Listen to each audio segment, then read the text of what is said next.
Hello, welcome to Love Food, Hate Money. My understanding is there's going to be some first-timers and welcome backs. Great to have you all join us this evening. I'm going to talk to you all a little bit about what's on the menu, so we're all on the same page. We're here to talk about how much we love food and hate money enough to spend all of it on food. I'm going to be Jonah, and this is going to be co-host Courtney. Hey. And if you have any questions, let us know. Let's go ahead and get right into our wine of the evening. We're moving into... You have to forgive me on this one because last wine that we talked about I actually sell quite a bit of. This one is fully new. Greco de Tufo is the grape, I believe. It is from Terradora di Paolo, little DOCG out of Italy. It's a white wine. My favorite part about it is that the random English that's on the label says that it's well-structured, full-bodied with long persistence. I wish the same could be said about you. Me too. But it pairs well with fish, soups, and, quote, tasty pasta, which can be said about me, first of all. And yeah, what are you tasting on it? It's still too cold, actually. I think, yeah, we need to let it warm up because that aftertaste. It smells like Parmesan. Now I really want some tasty pasta. If only there was a tasty pasta. No, that's really weird. I haven't had many wines that have, like, I heard things described as having, like, an umami salty characteristic to it, but, like, it has, like, a straight-up Parmesan rind, like, on the nose. Yeah, I think that one will get better as it warms up a little bit. I don't know if we even mentioned in episode 1 that we're married. We've been together since your senior year of high school, my freshman year of college. Yeah, we've been married. We'll be 7 years in April. So we're married foodies, which is a dangerous combination for money. We're poor. Food rich. Food rich, money poor. Yeah. Love food. Hate money. All right. So we had a really special experience recently. We went to somewhere that we had never been before. Preface, this is the calamari rant episode. Calamari Gate 2022. Look, I'm going to fight someone over this calamari. I love calamari. I think that's one of probably my favorite appetizer if we're going to do seafood in Arizona. Because you can get frozen squid. It's no big deal. I don't know anybody that's ever gotten sick off of calamari. And if you did, you deserved it. And this place that we went, I think it's a local chain. I don't know which restaurant group it falls under. Yeah, there's multiple locations in Metro Phoenix. But it's definitely an Arizona, to my knowledge, an Arizona-based company. I might be totally wrong on that, but I don't know either. They had it was like Polynesian Hawaiian theme park-esque vibes. It was the whole vibe. And I was like, oh, this is just kind of like making a mockery of like how awesome that food and culture is. But, you know, we had to try it because we hadn't been. And you ordered. We got, I can't remember how they worded it on the menu exactly, but it was like abalone style fried calamari. I think if they said abalone style, or it was calamari style abalone. I bet I can look up the menu. Well, you do that, and I'll try to describe what ensued. So, first of all, drinks at said place were fine. They were all rum drinks. We went on a Monday where they do Mystery Monday drinks, which is they're gonna pour rum into some tasty juice, and you're gonna end up with a mild to moderate headache at a minimum, depending on how far deep you got. So we went mild plus headache. I think that's roughly how far we went. I think we each had 2. Yeah, it wasn't crazy. Nah, because there's only so much. Like Snoop was right. Gin and juice is great. Rum and juice. Same, but still, like, it's calamari is our go-to appetizer. Like, that's what we do. It's delicious. It was calamari, especially at a chain-esque restaurant. Yeah, chain calamari. We'll circle back on that one because we'll really get to the nitty-gritty on that. So we get this calamari, and it was Hold on. So the menu it literally says abalone style calamari with lime ginger cream sauce and soy glaze. First of all, if you're giving me sauces, I want dipping cups so I can like dunk my sticks. So these things come out and they are sticks. And calamari needs to be in rings. It has to. You can have the little tentacle pieces. Tentacle pieces are the great pieces. Tentacle pieces are the ones that you like show the kids and then you throw in your mouth and they get squeamish because they're like, what did you just do? You know, for the longest time I thought that the rings were the suction cups. No, but that's hilarious. From like an octopus, because I didn't know the difference between a squid and an octopus. It has to go back to your schooling, and that's terrible. I'm sorry. Look, I didn't go to any aquariums, and so squid, octopi. But then how would it be a suction cup if it was like hollow in the middle? I think you're just dumb. What are suction cups filled with? Well, they're like an actual like little cup instead of like a ring. That's a cup and a ring are different things. I don't know. You can have donuts that don't have holes in the middle. That's fine. All right. Look, I was probably 14 by the time I realized I'm just saying 14-year-old Jonah was an idiot, but whatever. Look, he had faith that they were suction cups and that the rest of it was just like the body. Here's the thing that was dumb, though. Like, why did I think it was suction cups when you can clearly see the tentacles on the little body piece? Like, there's no way those are suction cups on those teeny weeny I honestly thought that the tiny ones were the babies and that the big things were suction cups from big squid. That's tragic. It was a simple time. Do you need to talk about that in therapy? That's tomorrow's problem. So it should always be rings. And here's why it should always be rings. It's like when people don't cut steaks or proteins on the bias. Like the protein structure of the calamari head. I think protein structure is a little bit of stretch for basically rubber.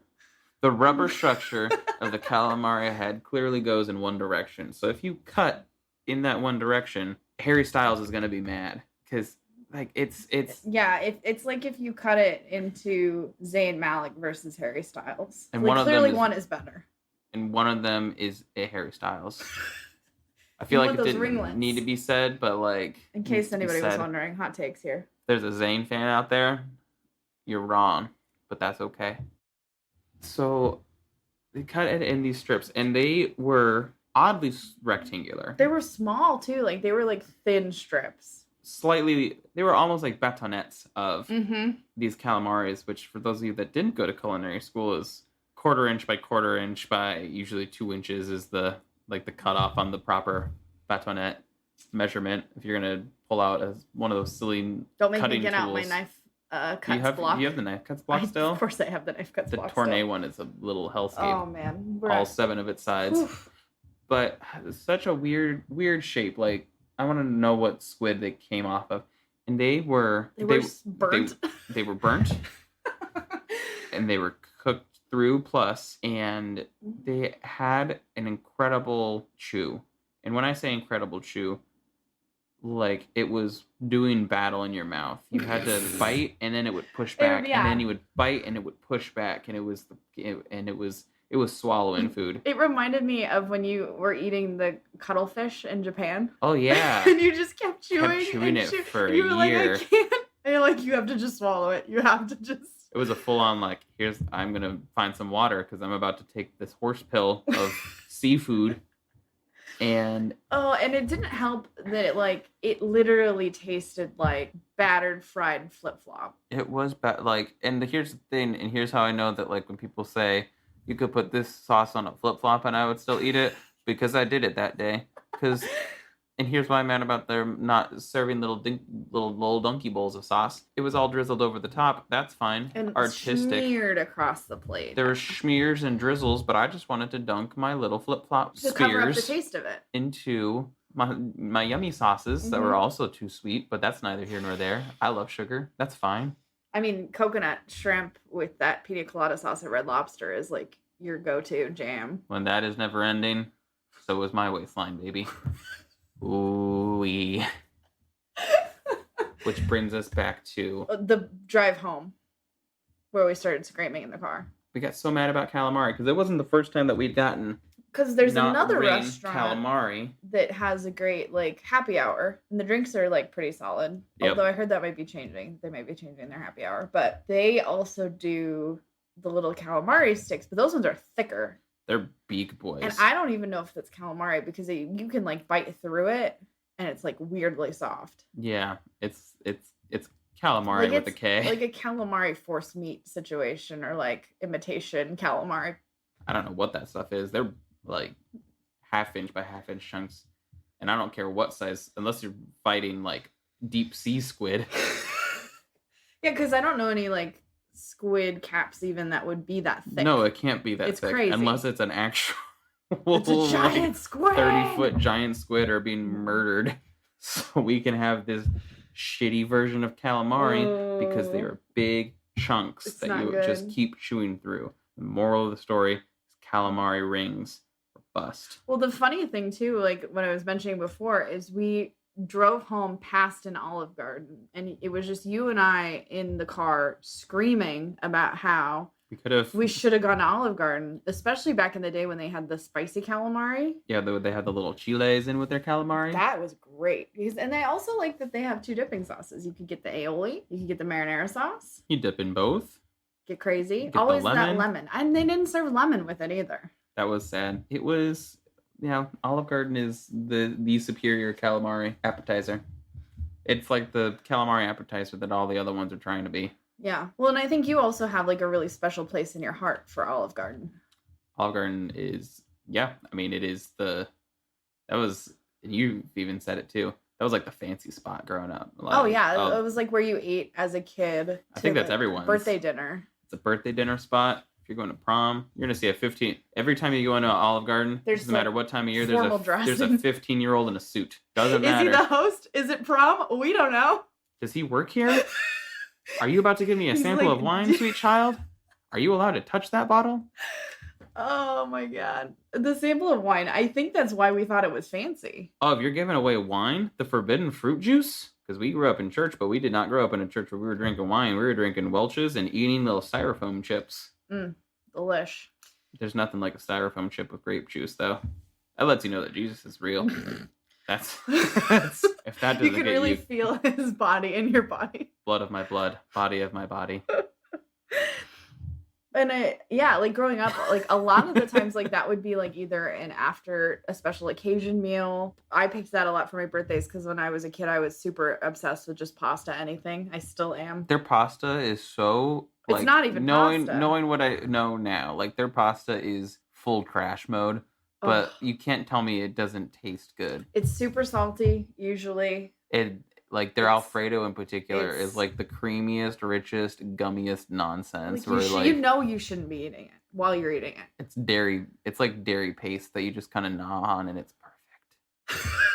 And then also, like, when that whole conspiracy stuff came out about the breadsticks having the same, it was like a dough conditioner that's also like a used in yoga mats, and people were losing their mind over it. I was like, doesn't matter. I'm gonna keep eating them. If yoga mats tasted like that when they were dunked in garlic, I'd go to yoga class. I'd be eating a damn yoga mat right now with this wine.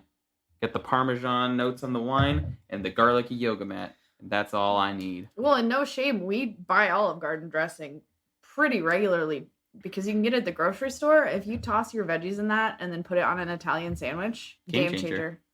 Because if you're going to put your oil and vinegar on a sandwich, that's one thing. But if you put Olive Garden... No, I don't think Parmesan. It's probably got some added MSG, which I am here for. Probably. Also, their Parmesan may just be like grandma's foot shavings because like that's not real, but like it's got the umami that it needs. And the weird little red flakes. What are the red flakes in that? I don't know. It's not spicy.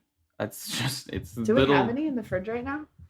It's like red chunks, and they don't do anything other than like give visual contrast. It's like they throw in little they're basically sprinkles. I just checked in the fridge. We don't have any. No Italian sandwiches for us. We haven't made Italian sandwiches in a while. Yeah, it's been a minute. Favorite sandwich easily. Oh yeah, easy. Meats, shredded lettuce. If you're not shredding your lettuce, get out. Leave. If you're just pulling off a leaf of iceberg and you're like, that's enough, you're done. Your sandwiches are bad and I hate you. The onions, the red onions. Ideally red onions. You can throw any onion on there, but... You gotta soak them in water for a little bit. You gotta mile them out. Take the bite out of them. Yeah. It's like it's like baby birding your onion. Well, I'm back to Olive Garden too. Like you've eaten there more than anybody should have ever eaten there. Yeah, so I concert ticketed. Yeah, so they have the pasta. So never ending pasta was like a family tradition for me growing up. And then the mid 20-teens, 2017 specifically. Actually, I think they started it in like 2015, like the year we got married that like they started doing these pasta passes. I know what year it was. It was 2017. Yeah, but it's 8 weeks. I didn't remember how long it is. Yeah. So they would do these pasta passes. And so like never ending pasta was always like a tradition in my family. So every year we would go to Never Ending Pasta once, and we would go to Never Ending Shrimp at Red Lobster once. Back when they were the same Back restaurant when you were group. a Darden boy. Darden or Life. And then one of them broke off. I think it was Red Lobster. I think Olive Garden was the one that broke off. Was bought by somebody else. I don't remember. Rip to the Darden OGs. Back when you could get those Red Lobster Olive Garden gift cards. And like, which Never Ending am I going to go to? Maybe both. Well, it depended on what season it was. Was it shrimp season or pasta season? And so that was a tradition. And then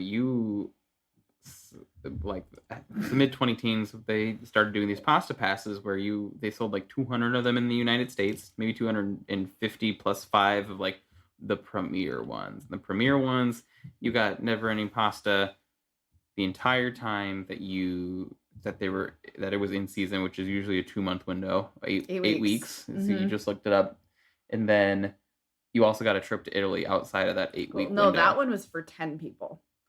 10 people could do the go to Italy one, and that one was like $500. And I definitely tried to win that one because it was you and one guest get to go to Italy and do like cooking classes and all this crap. Yep. And then I think it was like $250.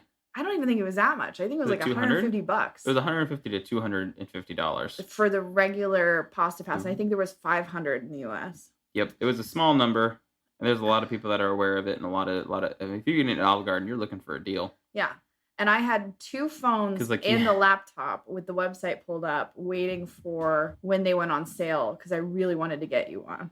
Oh, and you did. And I did it. It was amazing. We haven't been able to go to anytime that we do that for an actual concert, it's a no-go. No, we never get the tickets. But Pasta Pass, done. So there was an 8-week stretch when I was working as the breakfast cook at the hotel where I ate at Olive Garden twice a day, every day, and brought you through. People thought you were a hostage. That was the funniest one. We had just gone hiking that morning, and you were like, gotta go get lunch. And so I was kind of grimy from being out, and you went to the bathroom, and the waitress comes over because I had just ordered a water. I'm just sitting there hanging out waiting. Because we're at Olive Garden for a deal, and I'd already spent my money on my pasta pass, and they weren't going to let her have salad. That would be against corporate code. Yeah, I couldn't do that. So I'm sitting there having my water because what we had worked out is you can get the last one to go. So we started keeping forks in the glove box, and I would eat in the car on the way home. Yep. Like a psychopath. It came with the toppings, too. Yeah. We got that thing down to an art form. The shrimp fritta when we were the shrimp fritta after the portion on that one was sad though because you get the first 2 shrimp. You get the first portion, you get like 3 or 4 shrimp, and you're like nice. That next portion you get like a half shrimp, and they're just like go on, ask for more pasta.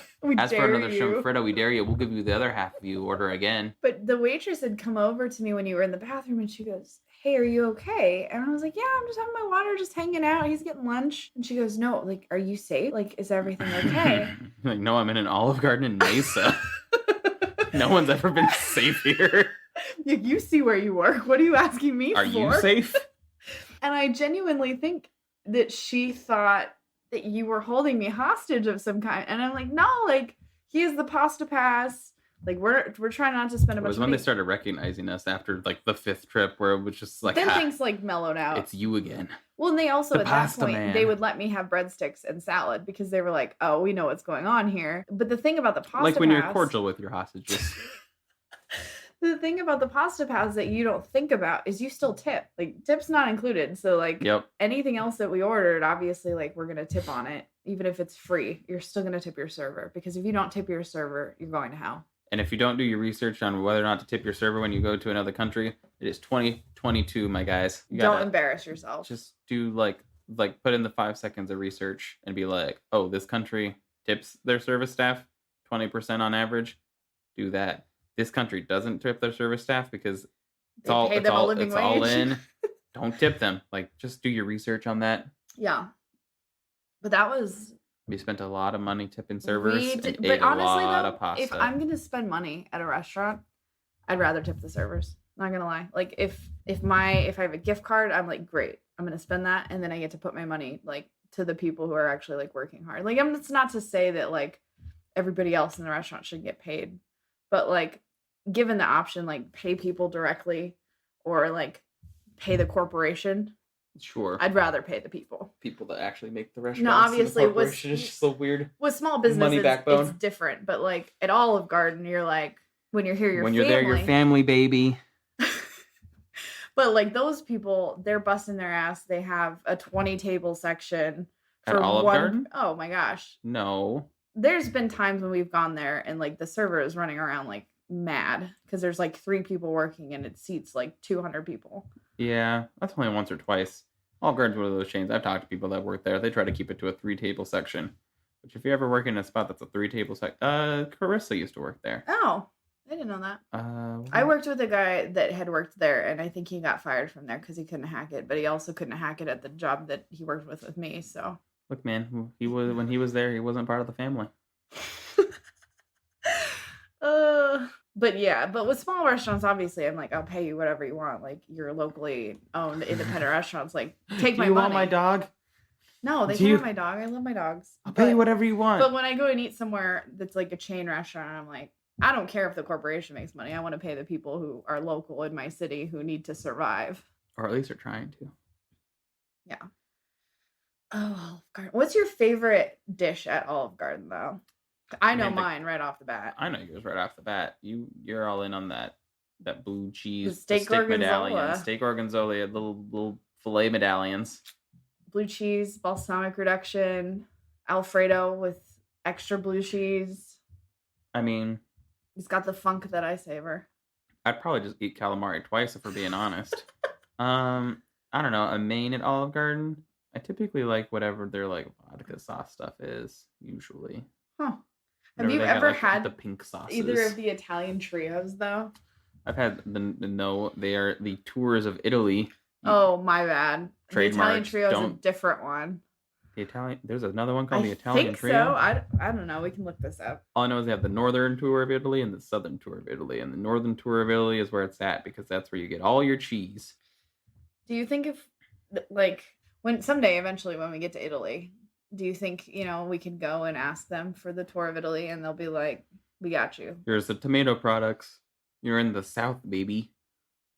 I hope so. I hope that they know what American Italian food is and they indulge us. One of my favorite TikToks I think I've ever seen was they took for an exchange student from Italy to an Olive Garden, and they were just like, I don't know what we're eating here. This is not. It's all the fun of it, baby. No one knows what they're eating at Olive Garden. All that matters is that when you're there, your family. And that. And you know what you do at your family's house? You don't ask what you're eating. That's a good point. You don't want to know. You don't want to know. You don't. Grandma, when did you buy this? When you're here? Your family. Yeah, I've never really thought about it that way, but that's a terrible slogan. I think it's a mob reference. I've not actually watched The Sopranos, but I'm pretty sure they're referencing The Sopranos. Oh my god. We haven't been there in a long time though, and I think that's okay. I missed the pasta pass though. That was a special chapter. Here's the best part about that though. I lost weight on the pasta pass. Like there's a lot of. I was talking with a friend the other day. We were watching a show, and it was one of the more artsy cooking shows, and it was showcasing this like Italian family, and they were all fairly skinny, and they're having this big Italian feast, and she's just watching and be like, I can't believe these people are this skinny, and they're eating these like big old feasts of Italian food, and I ate nothing but Olive Garden for 8 weeks, twice a day, most of the time, and I ended up losing 2 pounds by the end of it. So I think there's something to be said for consistency. And that's Jonah and the nutrition corner. Look, if you need a diet, I've got an 8-week plan for you. When you're here. Twice a day, eat pasta. But like just enough. Like one big portion, one of the normal portions, and then the other portion, you want your lunch to be bigger than your dinner. So you eat that second portion for you, and you take the third portion to your wife. For your hostage wife. In the car. That's what the glove compartment forks are for. And then you do it again. You go, you mosey, you do your business, you go do your shopping. I liked when you would bring the breadsticks to go as well. Oh yeah, they would even let you take the salad to go. It had everything. Would you say like if as far as like sit down like chain restaurants, like would Olive Garden be your favorite? Probably second favorite. What would be your first? Cheesecake Factory. You know what's funny is I think of Cheesecake Factory for some reason in a different tier because it's so expensive. I mean, that's true. It's not like you can't get in there and get an entree and a slice of cheesecake for like less than $40. Yeah. but like it is still like the most chain restaurant.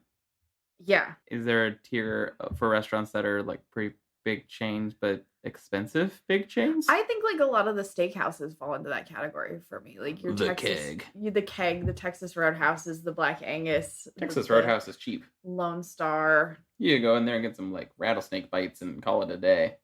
I don't even know what that is. I don't know if they know what that is. When you're there, you're a cowboy. Hire us to write all your future slogans. Chili's, when you're there, you're a pepper.